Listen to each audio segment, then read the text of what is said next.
Nous sommes au CERN, le Centre européen pour la recherche nucléaire, à cheval entre la France et la Suisse. Et c'est dans ce bureau un peu neutre que tout a commencé il y a 30 ans. Mais depuis, beaucoup de choses ont changé. Effectivement, on se demande si on n'a pas finalement créé un monstre aujourd'hui hors de tout contrôle. Le monstre, au début, il ressemblait à ça. Ou plutôt même à ce spaghetti. Comment l'idée a-t-elle germé en 1989 ?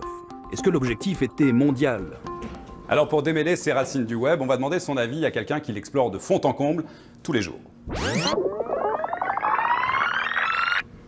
D'abord, le web, ce n'est pas Internet. Internet, il faut vraiment le voir comme des tuyaux. Et le web, c'est vraiment une application qui se dépose sur ces tuyaux-là, qui existait quand même à l'époque depuis 20 ans. Avec un ordinateur qui l'introduit en douce, Tim Berners-Lee n'a qu'une envie, rendre plus accessible toute l'information produite par ses collègues. Sa proposition, c'est gestion de l'information, une proposition. Et il y a Mark Sandel qui est allé de son mot, qui est demeuré célèbre, il a écrit « vague but exciting ». Mais ce qu'on sait moins, c'est qu'à la fin du document, il a rajouté une petite question toute courte à la fin donc de la proposition de Tim Berners-Lee. C'est « and now », point d'interrogation. Et ensuite, des sites internet plus ou moins réussis, des cybercafés, Caramel, MySpace, YouTube, Google, Facebook et surtout la moitié de la planète connectée, ce qui fait dire aux créateurs: il n'y a que deux choses à faire. Il faut connecter l'autre moitié parce que c'est injuste. Et ceux qui sont en ligne, oups, ce n'est pas vraiment le web qu'on avait imaginé. C'est sûr que c'est pas un beau 30e. On dirait que c'est un web qui est un ado, qui est en révolte et qui se fait utiliser aussi un peu à son insu par des forces qu'il ne comprend pas. Des forces du nom de Cambridge Analytica, par exemple. Une dérive où les utilisateurs du web sont devenus des produits, mais il y a toujours du bon sur le web. Ça, par exemple. Alors ça ici, c'est le premier moteur de recherche. Lancé en 1990. Allons voir à quoi aurait ressemblé le site de Radio-Canada. C'est en noir et blanc. Il n'y a pas d'image, il n'y a pas de couleur, donc on focalise sur l'information seulement. Ici Mathieu Prost, Radio-Canada, Montréal.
On se demande si on n'a pas finalement créé un monstre aujourd'hui hors de tout contrôle.